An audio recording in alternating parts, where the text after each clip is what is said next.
Ready sir. Okay. ఓం శుక్లాంబరధరం విష్ణుం శశివర్ణం చతుర్భుజం ప్రసన్నవదనం ధ్యాయేత్ సర్వవిఘ్నోపశాంతయే నారాయణం నమస్కృత్య నరం చైవ నరోత్తమం దేవీం సరస్వతీం వ్యాసం తతో జయముదీరయేత్. గురుర్బ్రహ్మా గురుర్విష్ణుః గురుర్దేవో మహేశ్వరः గురుः సాక్షాత్ పరం బ్రహ్మ తస్మై శ్రీ గురవే నమః. ఓం భగవద్గీత శ్రోతలందరికీ కూడా ఆహ్వానం. మనం ఇప్పుడు 41వ శ్లోకం చదువుతున్నాం. రెండవ అధ్యాయంలో భగవద్గీత రెండవ అధ్యాయము 41వ శ్లోకం చదువుతున్నాం. అక్కడ ఏం చెప్తున్నాడు శ్రీకృష్ణుడు?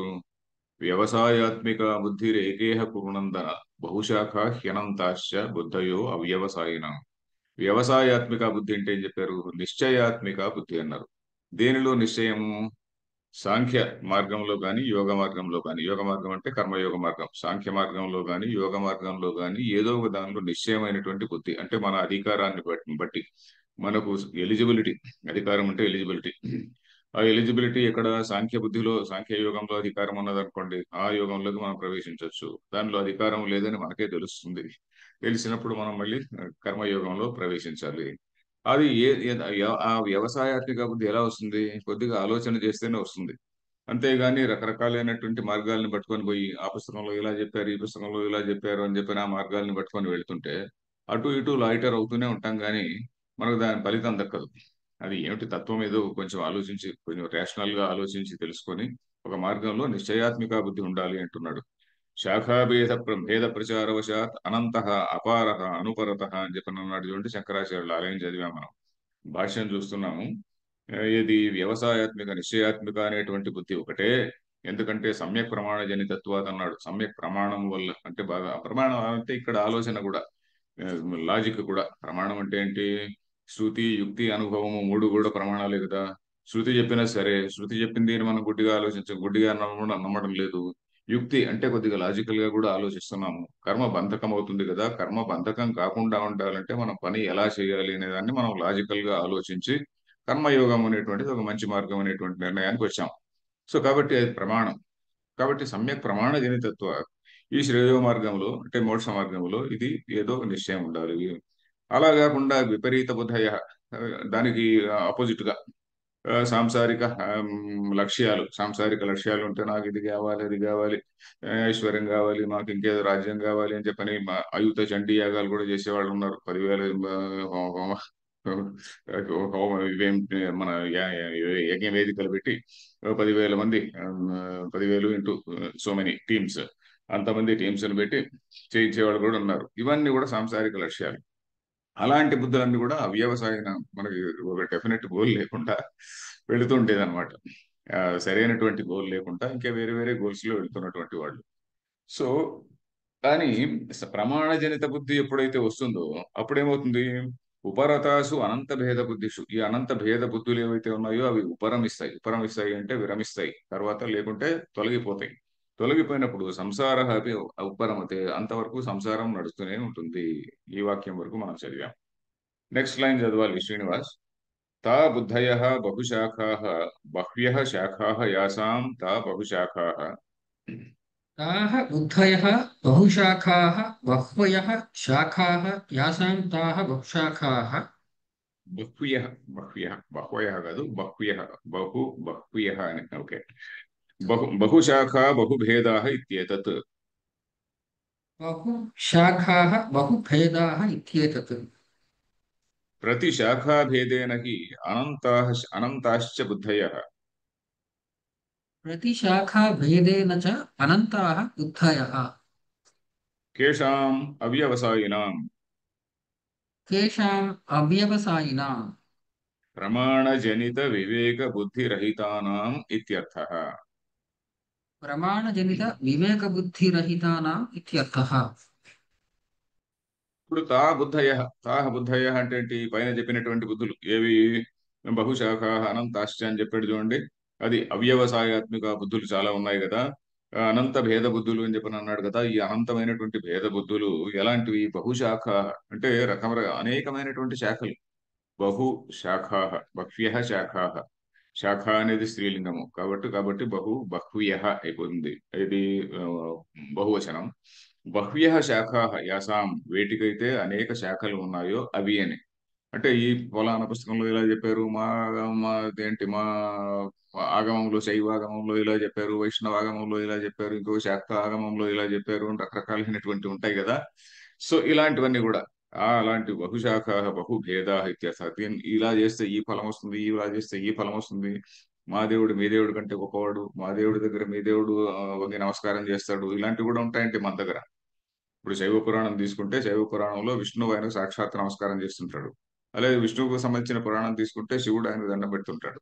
సో ఇలాంటివన్నీ మనకు ఇలాంటివి ఉన్నాయి. కాబట్టి ఎవడు ఏ శాఖను ఫాలో అయ్యేవాడు వాడి గ్రేట్ అనుకుంటుంటాడు.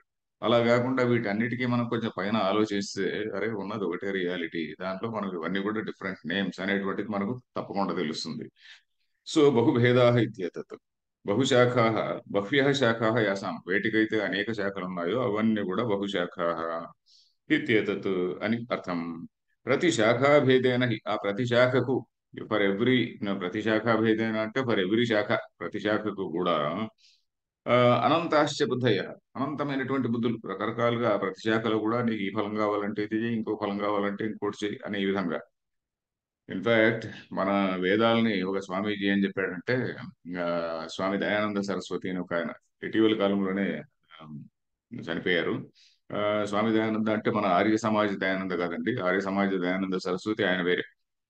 తర్వాత ఇక్కడ ఈ ఇటీవల కాలంలో ఒక దాదాపు 10 ఏళ్ల క్రితం చనిపోయినటువంటి దయానంద సరస్వతి ఆర్ష విద్యా గురుకులం అని ఒకటి పెట్టారు చూడండి. వారు చెప్పేవారు స్టాండర్డ్ గా ఏమిటంటే, Vedas are like a huge mall, super mall అని. అమెరికాలో ఇట్లాంటి చోట పెద్ద పెద్ద మాల్స్ ఉంటాయి. మన దగ్గర కూడా ఇప్పుడు వచ్చాయి, ఏదో లూలు మాల్ అని మరొకటి మాల్ అని ఇలాంటివన్నీ వచ్చాయి కదా. ఇలాంటి పెద్ద పెద్ద మాల్ లాంటివి. ఎందుకంటే ఎవరికి ఏది కావాలన్నా అవన్నీ ఉంటాయి. ఒకటి ఏదో లాలీపాప్ నుంచి మొదలుకొని ప్రతి ఒక్కటి పెద్ద పెద్ద వస్తువుల వరకు అన్నీ ఉంటాయి. ప్రతి ఒక్కటి ఏది ఎవరికి కావాలి and వాడి వాడి బుద్ధిని బట్టి. సో అలాగే వేదాలు వేదాలు కూడా అలాగే ఉంటాయి. సో మనకు దానిలో మనకు శ్రేయో మార్గం ఏమిటి అనేది చూడాలి. శ్రేయో మార్గం వదిలి ప్రేయో మార్గంలోకి వెళ్ళామంటే అనేకమైనటువంటి ఆప్షన్స్ దానిలో ఇరుక్కుపోయి ఉంటాం అనమాట. సో అలాగా ప్రతిశాఖ ప్రతిశాఖ అనంతాశ్చ బుద్ధయ. కేషాం ఎవరికి అంటే అవ్యవసాయనం, వ్యవసాయాత్మిక బుద్ధి ఎవరికైతే లేదో, అంటే ఒక నిశ్చయాత్మిక బుద్ధి ఎవరికైతే లేదో వాళ్ళకు. అదే ఎందుకు లేదు వాళ్ళకి అంటే, ప్రమాణజనిత వివేక బుద్ధి రహితాన. వీడు ప్రమాణం గురించి ఎప్పుడూ ఆలోచించలే, శృతి తాత్పర్యం ఏంటి అనేది ఆలోచించలే. శృతిలో ఉన్నటువంటి అనేక వాక్యాల గురించి చూశాడు కానీ శృతి తాత్పర్యం ఏమిటి, వాటి అల్టిమేట్ మెసేజ్ ఏమిటి అనేటువంటిది గమనించలే ఈయన. సో అనేక ప్రమాణ జనిత వివేక బుద్ధి లేదు. ప్రమాణం అంటే అలాగే ఆలోచన కూడా చేయలేదు, తర్కం ప్రకారం ఆలోచన కూడా చేయలేదు.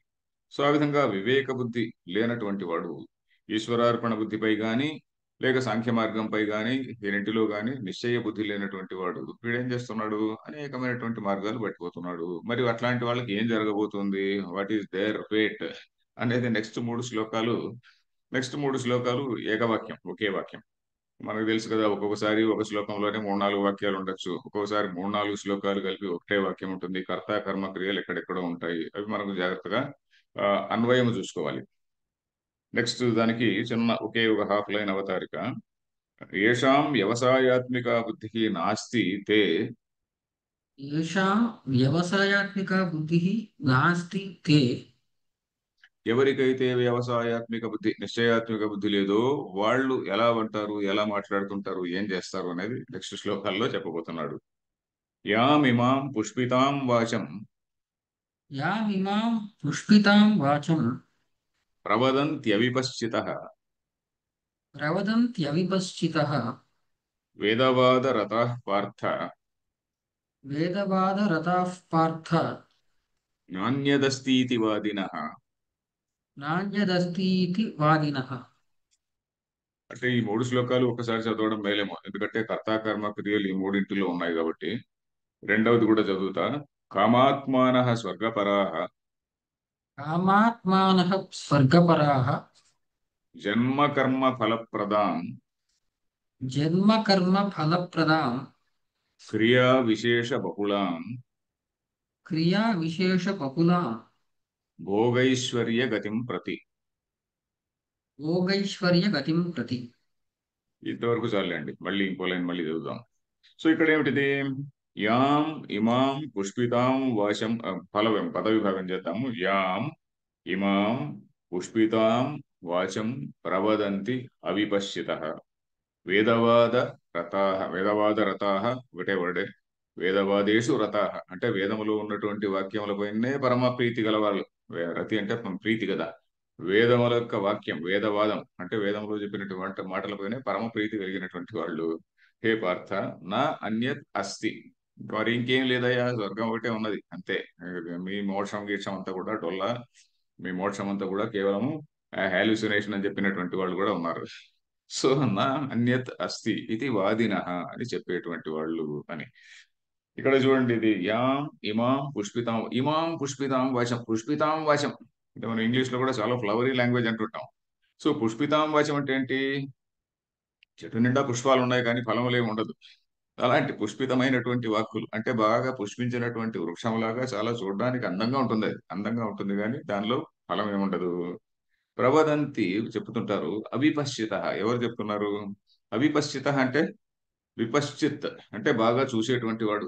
సమ్యక్ పశ్యతి విశేషేణ పశ్యతి ఇది విపశ్చిత్. విశేషం పశ్యతి ఇది విపశ్చిత్ అని డిక్షనరీ. అదే డిక్షనరీ ఆ శబ్దకల్పద్రుమ డిక్షనరీ చూస్తే చెప్తుంది. శబ్దకల్పద్రుమ మీ సెల్ ఫోన్ లో మీరు డౌన్లోడ్ చేసుకోవచ్చండి.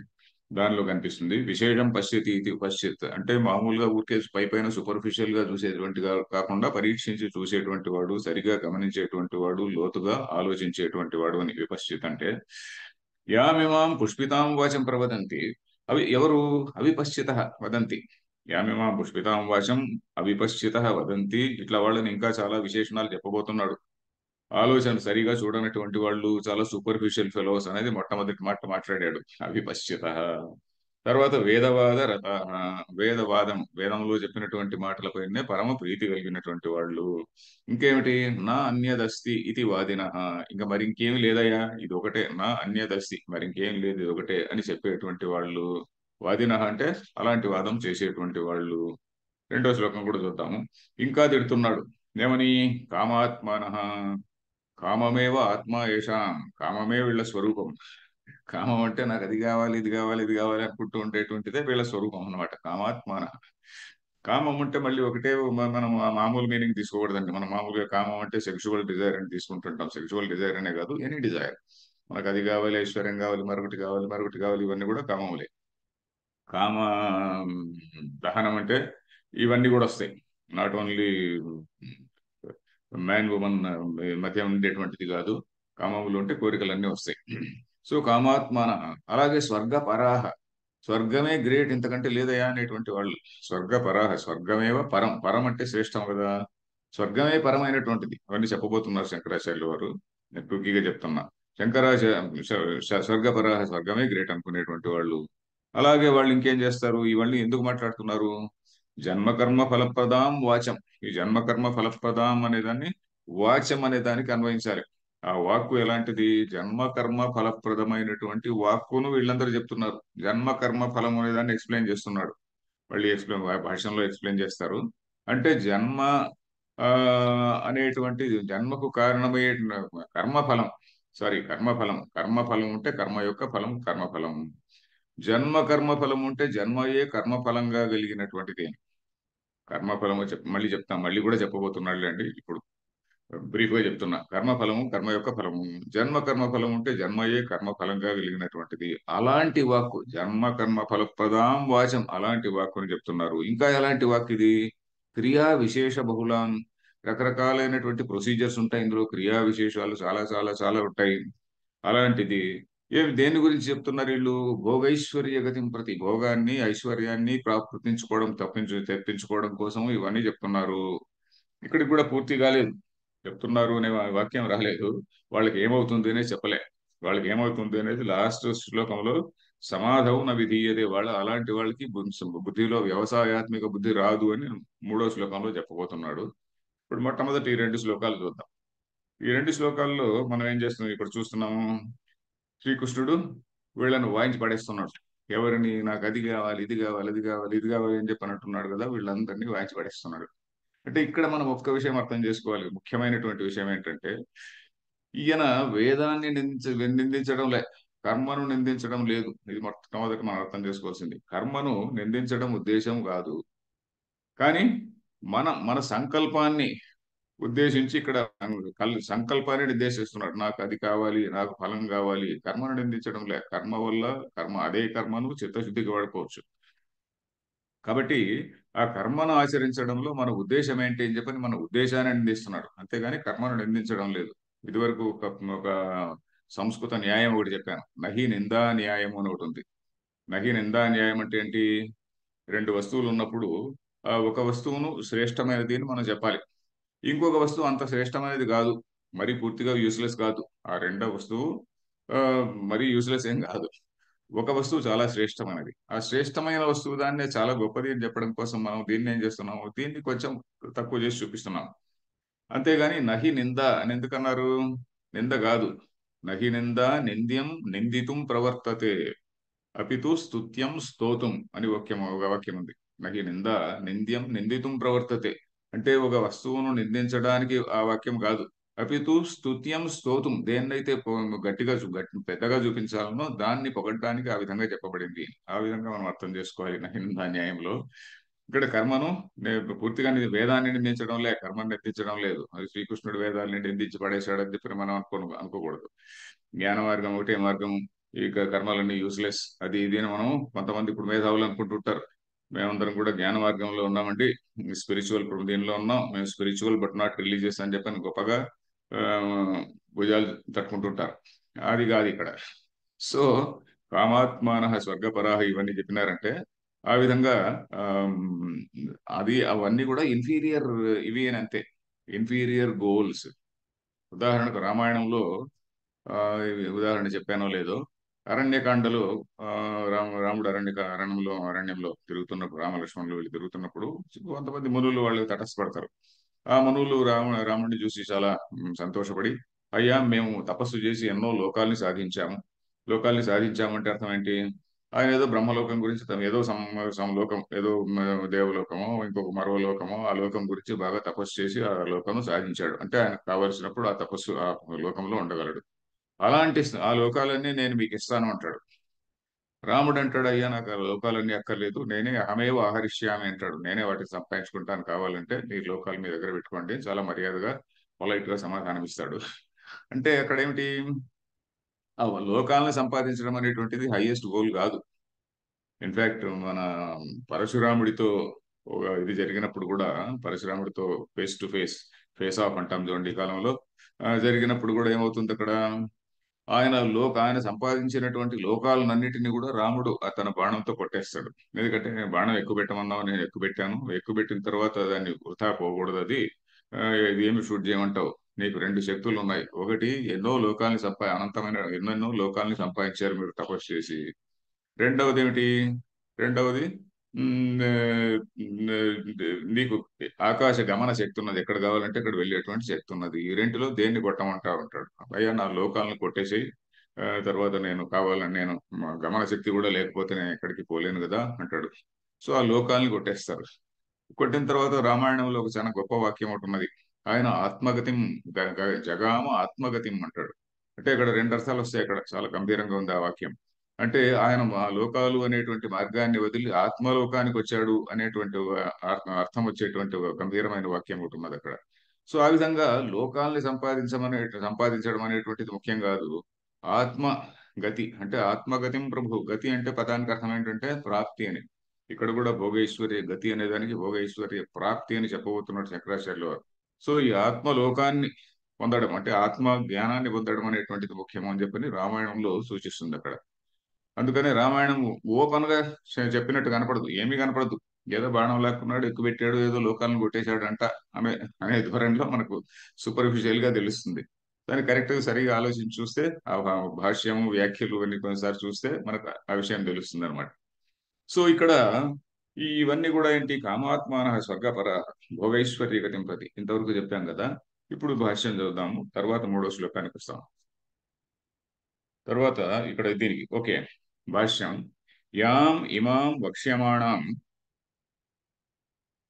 యాం ఇమాం వక్ష్యమాణం పుష్పితాం పుష్పిత వృక్ష ఇవ శోభమానాం శ్రూయమాణ రమణీయాంచ శ్రూయమాణ రమణీయాం పుష్పితాం పుష్టితవృక్షైవ శోభమానాం శ్రూయమాణరమణీయాం వాచం వాక్యలక్షణాం ప్రవదంతి వాచం వాక్యలక్షణాం ప్రవదంతి కే అవిపశ్చితః కే అవిపశ్చితః అల్పమేధసః అవివేకినః ఇత్యర్థః. అల్పమేధసः అవివేకినः ఇత్యర్థः. వేదవాదరతాః వేదవాదరతాः బహ్వర్థవాద ఫల సాధన ప్రకాశకేషు వేదవాక్యేషు రతాః. వేదవాదరతాः బహ్వర్థవాదఫలసాధనప్రకాశకేషు వేదవాక్యేషు రతాः. ఓకే. యాం ఇమాం యాం ఏ వాక్కునైతే అని యా అనేది యా వాక్ అని ఇక్కడ అర్థం. యాం వాచం యాం వాచం ఏ వాక్కునైతే వీళ్ళందరూ చెప్తున్నారో ప్రవదంతి చెప్తున్నారో అది అని. యాం ఇమాం ఏది వక్ష్యమాణం ఇప్పుడు చెప్పబోయేటువంటిది పుష్పితాం పుష్పిత వృక్ష ఇవ బాగా పుష్పించినటువంటి వృక్ష పుష్పితము అంటే పుష్పించినటువంటిది అని. బాగా పుష్పములతో నిండినటువంటిది పుష్పితం. పుష్పిత వృక్ష ఇవ శోభమాన ప్రకాశవంతంగా ఉన్నాయి ఈ మాటలన్నీ కూడా. అబ్బా నీకు అది ఆ లభిస్తుందంట ఇది లభిస్తుందట అని. శ్రూయమాణ రమణీయం అంటే వింటుంటే రమణీయంగా ఉంటాయి. శ్రూయమాణం అంటే వింటుండగా అని. శ్రూయమాణం అంటే వినపడుతుండగా అని. రమణీయం సో వింటుంటే చాలా రమణీయంగా అనిపిస్తున్నాయి. అబ్బా అంత బాగుందండి ఈ లోకం అంతా సుఖం ఉందండి అని. అలాంటి వాక్య లక్షణాలు వాచం వాక్య లక్షణం అలాంటి వాక్కును ఆ లక్షణములు గల మాట ఆ లక్షణాలు గల మాట అంటే ఆ మాటల తీరు అలా ఉంటుంది అని. అలాంటి మాటలు ఇది మాట్లాడుతున్నారు ఎవరు? కే అంటే ఎవరు? అవిపశ్చిత విపశ్చిత్ కానటువంటి వాళ్ళు. విపశ్చిత్ అంటే విశేషం పశ్యతి ఇది విపశ్చిత్ బాగా చూసేటువంటి వాడు. అలా కాకుండా అల్పమేధ సహ వాళ్ళ మేధాశక్తి ఉంది కూడా అల్పమేధ కొంచెం డిమ్ విటెడ్ బర్డ్ విటెడ్ అంటాం చూడండి ఈ కాలంలో. అలాగే బర్డ్ విటెడ్ మరి అంత తిట్టకూడదు వాళ్ళను. అల్పమేధ సహా అంటే హయ్యర్ గోల్ ఏమిటి అనేది తెలుసుకోలేనటువంటి వాళ్ళు అంతేనండి. మరి ఇది ఎక్కువ తిట్టకూడదు మనం కూడా. అల్పమేధ సహా అవివేకిన ఇత్యర్థ అంటే వివేకం చేయలేదు. వివేకిన వాళ్ళకు గొప్ప పండితులు అయి ఉండొచ్చు కానీ వివేకం చేయలేదు. పండితులు కూడా వివేకం చేయకపోవచ్చండి. పండితులు చాలా చాలా విషయాలు నేర్చుకుని ఉండొచ్చు కానీ దాన్ని వివేకం విచిర్ అంటే పృథగ్భావే అని. ఏది రైట్ ఏది తప్పు ఏది grain and chaff separating the chaff from the grain అంటాం కదా. అది చేసి ఉండకపోవచ్చు అది. అలాగా వేదవాద రతాహ వేదవాదముల యందే రతి రతి అంటే ప్రీతి కలిగినటువంటి వాళ్ళు. బహు అర్థవాద ఫల సాధన ప్రకాశకేషు వేదవాక్యేషు. ఈ వేదవాక్యాలు ఎలాంటివి? బహు అనేకమైనటువంటి అర్థవాద ఫల సాధన ప్రకాశకేషు. అర్థవాదం ఒకటి ఉంటుందండి. అర్థవాదం అనే మాటను మనం ఇదివరకు కొన్నిసార్లు చెప్పుకున్నట్టు గుర్తు. అర్థవాదం అంటే ఏంటంటే ఆ, అయ్యా పొద్దున్నే లేచి నువ్వు పొద్దున్నే లేచి 6 గంటల లోపలే అంటే సూర్యోదయం లోపలే నువ్వు సంధ్యావందనం చేయాలి. సంధ్యావందనం చేయకపోతే రాక్షసులు వచ్చి ఆ సూర్యుని మింగేస్తారు. నువ్వు చూస్తే నువ్వు నరకానికి పోతావు. ఇలాంటి మాటలు ఉంటాయి. సో ఇదేంటి ఈ మాటలు? లేకుంటే ఇదిగో ఫలానా ఇది చేసినావంటే నీకు మంచి పుణ్యం వస్తుంది. నీకేదో 1,000,000 జన్మల పాపం పోతుంది ఫలానా నదిలో మునిగినావంటే. ఇంకేదో పని చేస్తే నీకు ఇంకో ఇంత పుణ్యం వస్తుంది. చేయకపోతే నువ్వు ఒక రౌరవ నరకంలో ఇన్నాళ్ళు ఉంటావు. ఇలాంటివన్నీ ఉంటాయి. ఇది ఏమిటిది? లేకుంటే ఎన్ని పాపాలు చేసినా కూడా మనకు నేను ఒక పురాణం చదివి చాలా ఆశ్చర్యపోయినా. ఆ, ఏదంటే కార్తీక పురాణం అని. కార్తీక మాసంలో ఏదో పురాణం చెప్పడానికి ఎవరో పిలిచారు ఒక సందర్భంలో. పురాణాలు నేను చెప్పను నేను అస్సలు చెప్పను. ఎవరు బాగా తెలిసినటువంటి వాళ్ళు ఎక్కడో సంస్కృత పండితులు ఏదో ఎక్కడో చోట పిలిస్తే చూశాను. నేను అప్పుడు ఆ సందర్భంలో చెబితే నాకు ఈ అబ్బబ్బా ఏంటయ్యా ఈ పురాణాలు రాసి మన వాళ్ళు చాలా బాధ పెడుతున్నారు ప్రజలు నేనే అనిపించింది. చాలా చాలా పాపాలు చేసినటువంటి ఒకానొక వ్యక్తి ఏదో ఒక రోజు బిల్వపత్రం అక్కడ వేస్తే ఆమెకు చాలా ముక్తి వచ్చేసింది నువ్వు పట్టుకుంటుంది. ఇలా ఓకే. దాన్ని ఆలోచిస్తే దాని నుంచి కూడా కొంచెం పాజిటివ్ రిజల్ట్ ఉంటుందేమో మనకు తెలియదు. సో అర్థవాదం అంటే అసలు అర్థం ఏంటంటే అర్థం అంటే ప్రయోజనం. అర్థం ఉద్దిశ్య వాద అంటే ప్రయోజనం ఉద్దిశ్య ప్రయోజనాన్ని ఉద్దేశించి ఒక మాటని చెప్పారు. అయ్యా వీడు 6 గంటల్లో వీడు పొద్దున్నే సూర్యోదయం లోపల లేస్తే రోజు వీడిలో కొంచెం డిసిప్లిన్ వస్తుంది. పొద్దున్న లేచి వీడి మైండ్ ఫ్రెష్ గా ఉంటుంది. వీడేదో ఆ సూర్యుడికి అర్ఘ్యం ఇస్తాడు. ఆ సూర్యుడికి అర్ఘ్యం ఇవ్వకపోతే ఇప్పుడు అమెరికా నుంచి పిల్లవాళ్ళు వస్తుంటారండి. మాకు తెలిసినటువంటి ఫ్రెండ్స్ వాళ్ళ పిల్లలు వస్తుంటారు. వాళ్ళకి ఇదే డౌట్. వాళ్ళు పండితులు కూర్చొని చెప్తారు ఏమిటి, నువ్వు అర్ఘ్యం ఇవ్వకపోతే సూర్యుడిని రాక్షసులు మింగేస్తారు అని. నేను అర్ఘ్యం ఇవ్వడం ఏంటి, రాక్షసులు సూర్యుడిని మింగడానికి ఏంటి ఏంటి అని చెప్పి వాడు కన్ఫ్యూజన్ లో ఉంటాడు, ఇదంతా నాన్ సెన్స్ అని. వాడిని నేను మళ్ళీ పిలిచి నేను బ్రెయిన్ వాష్ చేస్తుంటా. బ్రెయిన్ వాష్ అంటే మళ్ళీ వాడిని ఇది వరకు చెప్పిన దాన్ని వాష్ ఆఫ్ చేసి, అది కాదు నాయన, దాన్ని ఎంత దాని ఊరికే అలా చెప్పింటారు అంతే, సూర్యుడిని ఎవడు మింగేది లేదు ఏం లేదు, ఇవన్నీ మన డిసిప్లిన్ కోసం చెప్పినటువంటిది, మనం చెయ్యాలి అంతే, మన డిసిప్లిన్ మన కోసం చేయాలి ఇదంతే అని చెప్పని మనం ఏదో అది చెప్తుంటా. సో ఆ విధంగా అర్థవాదం అంటే అర్థం ఉద్దేశ్య ప్రయోజనాన్ని ఉద్దేశించి చెప్పినటువంటి ఒక మాట అన్నమాట. సో అదేమిటి, ఆ అర్థవాదరత. ఈ అర్థవాదం వల్ల ఒక్కొక్కసారి ప్రయోజనం కూడా ఉండొచ్చండి. ఎందుకంటే ఒక్కొక్కసారి జీవితంలో ఒక వ్యక్తికి అది టర్నింగ్ పాయింట్ కూడా కావచ్చు. ఈ ఒక వ్యక్తికి అదే నేను ఇన్ని తప్పులు చేశాను కదా అని ఒక వ్యక్తి బాధ ఉండొచ్చు, ఒక వ్యక్తిలో అంతో ఇంతో కాన్షియన్స్ ఉంటుంది కదా. అలాంటి వ్యక్తికి ఇదిగో నువ్వు ఈ పని చేయి, నువ్వు ఇదిగో ఓం నమ శివాయ మంత్రం చెప్పు, లేకుంటే ఓం నమో నారాయణాయ మంత్రం చెప్పు, మంత్రం చెప్పు అని ఎన్నిసార్లు నువ్వు చెయ్యి, నువ్వు రోజు నీకు ఇంత మంచి ఫలం వస్తుంది అని చెప్పాను. అలా మారినటువంటి వాళ్ళు కూడా చాలా మంది ఉండొచ్చు. సో అందువల్ల అర్థవాద పూర్తిగా తప్పు అని అనడానికి వీల్లేదు. దానివల్ల కొంతమందికి మేలు జరుగుతూ ఉండొచ్చు. కానీ మనం కొంచెం ఆలోచన శక్తి ఉన్నటువంటి వాళ్ళు దాన్నే పట్టుకొని ఉండకూడదు. ఆ స్థాయిలోనే ఉండకూడదు. ఆలోచన శక్తి ఉన్నటువంటి వాడు ఆ స్థాయి నుంచి దాటి కొంచెం పై లెవెల్ వెళ్ళాలి అని ఇక్కడ మనం తెలుసుకోవాలి. ఆలోచన శక్తి లేనివాడు ఓకే ఆ లెవెల్లో ఉంటాడు. సో మన ఋషులు కూడా చాలా తెలివైన వాళ్ళు అండి, పెద్ద సైకాలజిస్టులు వాళ్ళు. అనేక రకరకాలైనటువంటి వ్యక్తులను మనసులో పెట్టుకొని రాసినటువంటి వాళ్ళు. వాళ్ళు మన పుస్తకాలే చెప్తాయి కదా. ఏమిటి భగవద్గీతలోనే కృష్ణుడు చెప్పబోతున్నాడు, యో యో యో అదేంటి, ఏ యథా మాం ప్రపద్యంతే దాస్ తథైవ భజామ్యహం అని చెప్పబోతున్నాడు. ఎవరు నా దగ్గరికి ఏ ఉద్దేశంతో వస్తారో నేను వాళ్ళని ఆ ఉద్దేశంతోనే, నేను అదే ఈక్వేషన్ తోనే, ట్రాన్సాక్షనల్ అంటున్నాం చూడండి ఈ కాలంలో, ఆ విధంగా వాడు ఏ ఉద్దేశంతో వస్తున్నాడో ఆ ఉద్దేశంతోనే నేను వాడి దీనిలో ఉంటా. వాడు భక్తితో వస్తే నేను కూడా ప్రేమగా ఉంటా. వాడు బిజినెస్ లైక్ వస్తే నేను కూడా బిజినెస్ లైక్ ఉంటా. ఈ విధంగా. సో ఎనివే, సో బహు అర్థవాద దాని ఫలం ఎలా ఉంటుందండి అని చెప్పడం. సో తర్వాత సాధన ప్రకాశకేషు, ఆ సాధనాలు చెప్తుంటాయి, నువ్వు ఇలా చెయ్యి, ఇలా చెయ్యి, ఈ కర్మ చెయ్యి, ఇదిగో ఇది తీసుకురా, ఫలానా దేవుడికి ఇదిగో ఫలానా బలి ఇవ్వు, ఇవన్నీ చెప్తుంటాయి. అంటే మనకు మూడు, ఒక వేదం కూడా మూడు లెవెల్లో ఉన్నాయి కదండి. ఒకటి ప్యూర్ కర్మకాండ, ఇంకొంచెం హయ్యర్ లెవెల్కి వెళ్ళారే నువ్వు దేవుడు కొంచెం ఉపాసన అంటే ఒక భక్తి అనేటువంటి దాన్ని కూడా నువ్వు జోడించవయా. అర్థం తెలుసుకొని ఆ వేద మాటల యొక్క అర్థం తెలుసుకొని దాన్ని కొంచెం ఉపాసన ఒక దాన్నే పరమాత్మ అనేటువంటి భావనతో నువ్వు ఉపాసన చేయి అనేటువంటిది ఒకటి చెప్తుంది. అలా దాని తర్వాత మళ్ళీ జ్ఞానకాండ అని ఒక్కోసారి రెండే చెప్తుంటారు, కర్మకాండ జ్ఞానకాండ అని రెండు విధాలుగా భాగాలుగా చెప్తుంటారు. ఒక్కొక్కసారి మూడు భాగాలుగా చెప్తుంటారు, కర్మకాండ ఉపాసన కాండ జ్ఞానకాండ అని మూడు మూడు రకాలుగా చెప్తుంటారు. ఒక్కోసారి నాలుగు భాగాలు కూడా చేస్తారు. కర్మ కర్మదేనిలో సంహిత భాగం అని ఒకటి, బ్రాహ్మణం అనే ఒక భాగం, సంహిత, బ్రాహ్మణము, ఆరణ్యకము, ఉపనిషత్తులు అని నాలుగు భాగాలుగా చెప్తుంటారు. సో ఏది చెప్పినా డిపెండ్స్, ఆ సందర్భాన్ని బట్టి ఆ విధంగా చెప్పుకోవచ్చు. సో ఇక్కడ మనం వీళ్ళందరూ కూడా ఈ కర్మకాండలో ఈ చెప్పినటువంటి పుష్పితమైనటువంటి వాక్కుల వల్లనే అబ్బా ఎంత బాగుంది, ఇది బాగుంది, ఇది మనకు కావాలి అని చెప్పని ఉంటారు అనమాట వీళ్ళు. వేదవాక్యేషు రతాః. తర్వాత హే పార్థ నా అన్యత్ స్వర్గప్రాప్త్యాది ఫల సాధనేభ్యః కర్మభ్యః అస్తి ఇది. ये पार्थ न अन्यत् स्वर्गप्राप्त्यादि फलसाधनेभ्यः कर्मभ्यः अस्ति इति ఇత్యేవం ఇక్కడ కలపచ్చు, ఇత్యేవం వాదినః వదనశీలాః. इत्येवं वादिनः वदनशीलाः. ఈ పార్థ సంబోధన. నా అన్యత్, వేరే ఇంకొకటి లేదు, దేనికన్నా వేరు లేదు అంటే స్వర్గప్రాప్త్యాది ఫల సాధనేభ్య కర్మభ్య అన్యత్, ఆ విధంగా అన్వయించుకోవాలి. స్వర్గ సాధన, స్వర్గప్రాప్తి మొదలగు ఫలములు గల కర్మల కంటే వేరుగా అని. స్వర్గప్రాప్త్యాది ఫల సాధనేభ్య కర్మభ్య అన్యత్, ఆ కర్మల కంటే వేరుగా. ఆ కర్మల కంటే ఇంకేం వేరు లేదయ్యా, ఆ కర్మలే సరిగ్గా వేదమే ఇది ఉంది కదా, ఆ కర్మల వల్లనే వచ్చేది స్వర్గము ఇవన్నీ కదా, అంతకంటే వేరే ఇంకేం లేదు అని చెప్పేటువంటి వాళ్ళు. ఉపనిషత్తులన్నీ కూడా నాన్ సెన్స్ అన్నటువంటి వాళ్ళు కూడా మన పరాశీనుల్లో మీమాంసకులు వాళ్ళంతా ఉన్నారు. చెప్పాం కదా ఇదివరకు ఒకసారి చెప్పినట్టు గుర్తు. ఈ మీమాంసకుల యొక్క వాదన ఏంటంటే, ఈ ఋషులు వాళ్ళు వీళ్ళు కర్మలు చేసేవాళ్ళు కదా, యజ్ఞాలు యాగాలు చేసేటువంటి వాళ్ళు.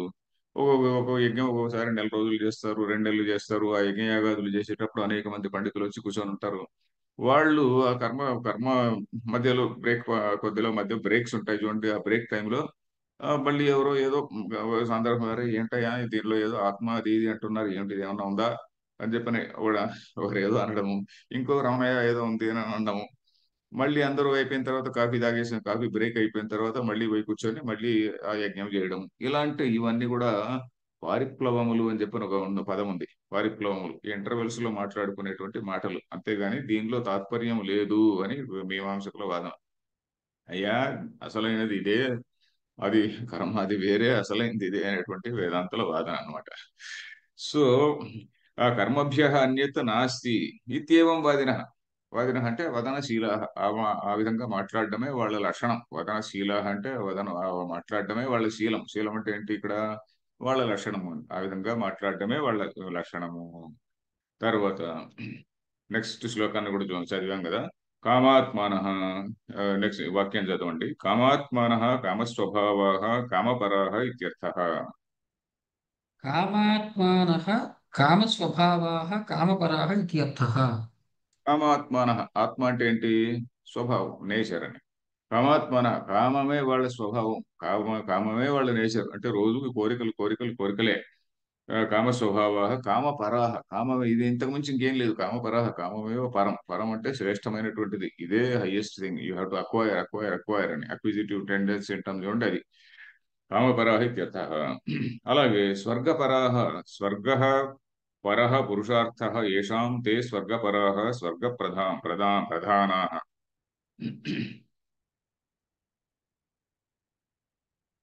స్వర్గపరాహ, మళ్ళీ చెబుతా. స్వర్గపరాః, స్వర్గః పరః పురుషార్థో ఏషాం తే స్వర్గపరాః స్వర్గప్రధానాః. స్వర్గపరాः స్వర్గः పరः పురుషార్థः येषां ते స్వర్గపరాः స్వర్గప్రధానాః. ఓకే. స్వర్గపరాః స్వర్గప్రధానాः. అంటే ఏమిటి? ఇది ఇంతకుముందు చెప్పినట్టే. కామాత్మన కామపరాః, స్వర్గపరాః అంటే స్వర్గమే పరమైనటువంటి, పరః అంటే శ్రేష్టమైనటువంటి దీని. పరః పురుషార్థ, పరమ పురుషార్థం అంటాం చూడండి. పరః పురుషార్థ, పురుషార్థం అనే శబ్దం పుంలింగం కదా. పురుషార్థ, పరః పురుషార్థ అనాలి. పరః పురుషార్థ ఏషాం, ఎవరికైతే స్వర్గమే అనేటువంటిది పరపురుషార్థమో, నాట్ మోక్ష, అలాంటి తే వారు ఎవరు? స్వర్గ ప్రధాన, స్వర్గమే ప్రధానం అనుకునేటువంటి వాళ్ళు. వాళ్ళు ఎలాంటి మాటలు మాట్లాడుతుంటారు? జన్మ కర్మ ఫలప్రదాం కర్మణ ఫలం కర్మఫలం. జన్మ కర్మ ఫలప్రదాం ఫలప్రదాం కర్మణః ఫలం కర్మఫలం. జన్మ ఏవ కర్మఫలం జన్మ కర్మఫలం జన్మ ఏవ కర్మఫలం జన్మ కర్మఫలం. తత్ ప్రదదాతి ఇది జన్మ కర్మ ఫలప్రద. తత్ ప్రదదాతి ఇది జన్మ కర్మ ఫలప్రదా. తాం వాచం ప్రవదంతి ఇది అనుషజ్యతే. తాం వాచం ప్రవదంతి ఇది అనుషజ్యతే. ఓకే. ఇక్కడ స్వర్గపరాహ ఏషాం తే స్వర్గ ప్రధాన, అక్కడి వరకు చదివాం. జన్మ కర్మ ఫలప్రదం అంటే కర్మ ఫలం. దాన్ని కూడా శంకరాచార్యులు ఇది ప్రతి వర్డ్ ఎక్స్ప్లెయిన్ చేశాడు. కర్మణ ఫలం కర్మఫలం, కర్మ యొక్క ఫలము కర్మఫలం. జన్మ ఏవ కర్మఫలం జన్మ కర్మఫలం. జన్మ అనేటువంటిదే ఈ కర్మ యొక్క ఫలం. అలాంటిది అది అది జన్మ కర్మ ఫలం.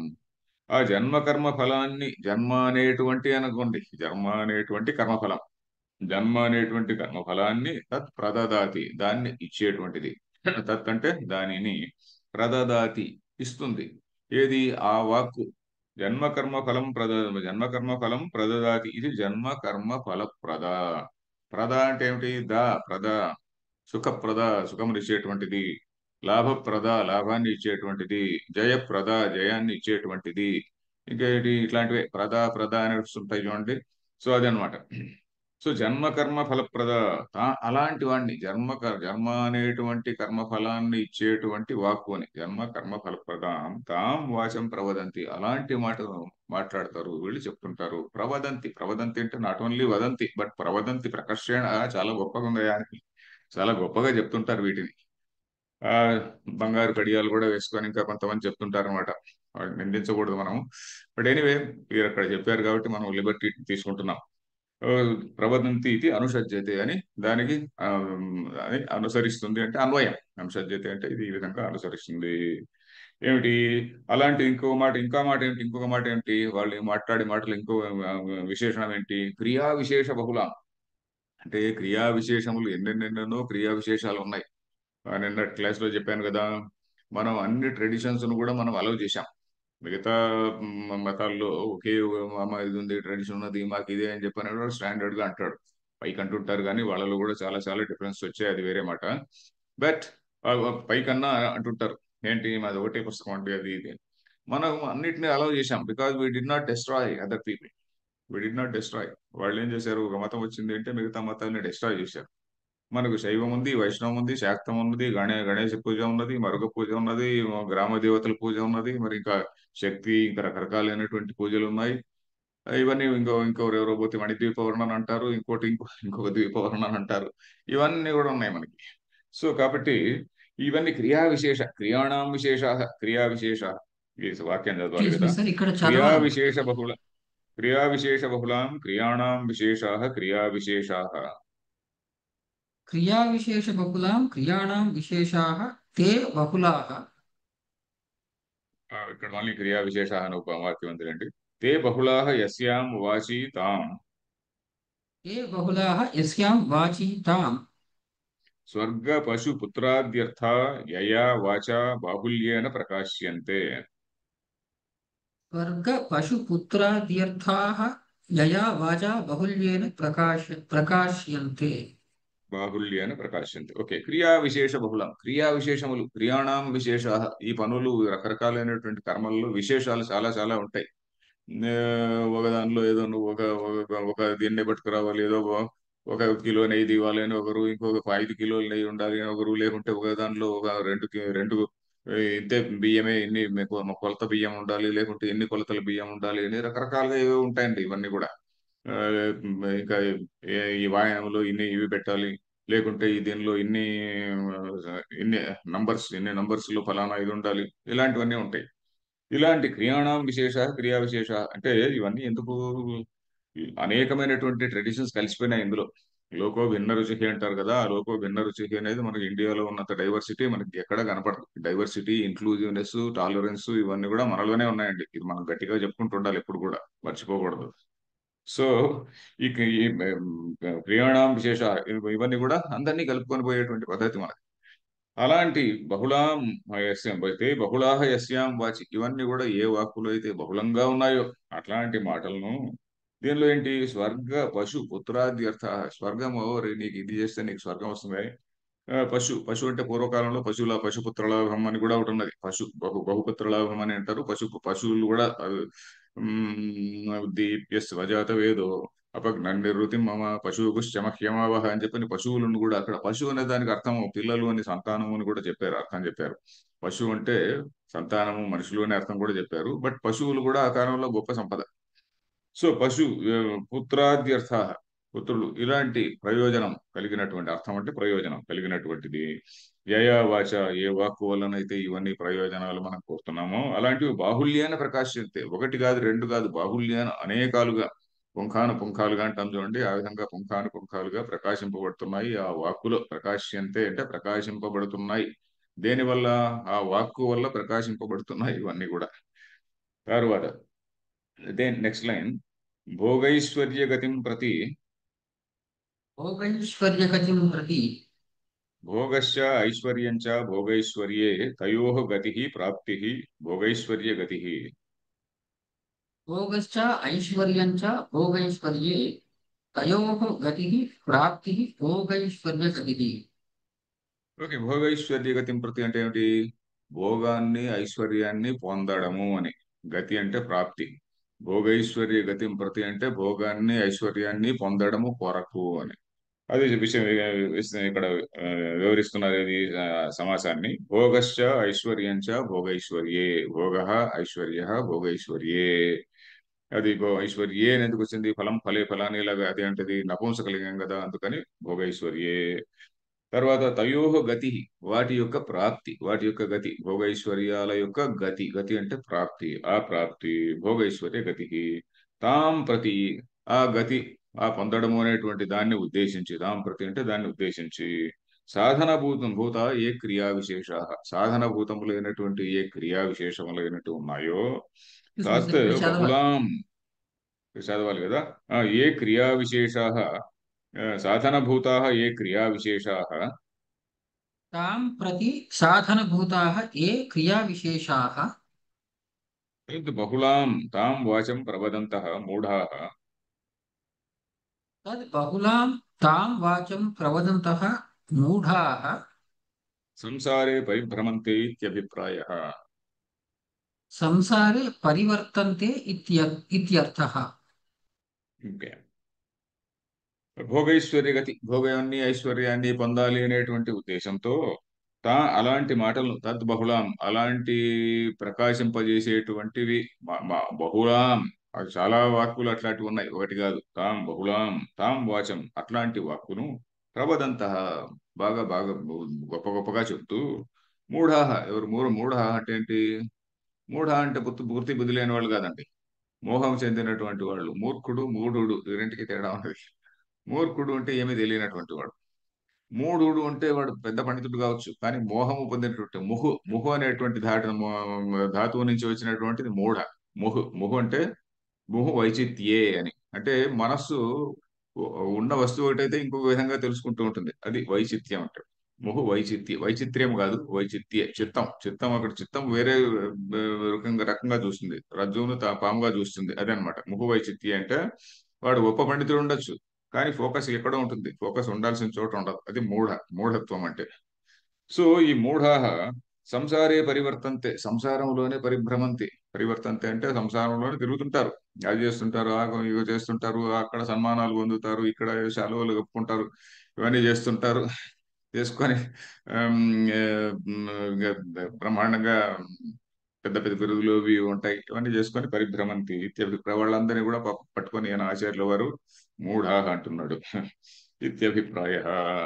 తర్వాత ఇవన్నీ కూడా ఏంటంటే ఆచార్యుల వారిని నిందించడం లేదండి. మనం ఇంకోటి గుర్తించుకోవాలంటే ఏంటంటే, ఉపనిషత్తులు చాలా స్ట్రాంగ్ గా నిందించాయి వీటిని. ఉదాహరణకి ముండకోపనిషత్తు అనే ఒక ఉపనిషత్తు ఉన్నది. దానిలో ఈ యజ్ఞాలు వీటన్నిటిని కూడా, ఇవన్నీ కూడా చాలా చాలా ఫీబుల్ బోట్స్ లాంటివి. సంసారం అనేటువంటి గొప్ప సముద్రాన్ని దాటడానికి నువ్వు పెట్టుకున్న ఒక ఎంచుకున్నటువంటి చిన్న చిన్న తెప్పలు అని చెప్పని అంటాడు. ప్లవాహ్యేతే అదృఢ స్వర్గరూప అంటాడు. ప్లవాహ, ప్లవాహ అంటే దే జస్ట్ ఫ్లై అవే. ప్లవాహ, చిన్న చిన్న ఫ్లోట్స్, చిన్న చిన్న ఫ్లవ అంటే ఫ్లోట్, కాగ్నేట్ వర్డ్ అది కూడా. ప్లవాహ ఏతే, ప్లవాహ్యేతే హి, ప్లవాహ హి ఏతే, ప్లవాహ్యేతే హి అదృఢ, అదృఢ, అదృఢ అంటే చాలా వీక్ ఫీబుల్ బోట్స్ ఇవన్నీ కూడా. స్వర్గరూప, ఈ స్వర్గం అనేటువంటి చాలా చాలా ఫీబుల్ థింగ్ అయ్యా, ఇవన్నీ కూడా చాలా ఇన్ఫీరియర్ గోల్స్ అని.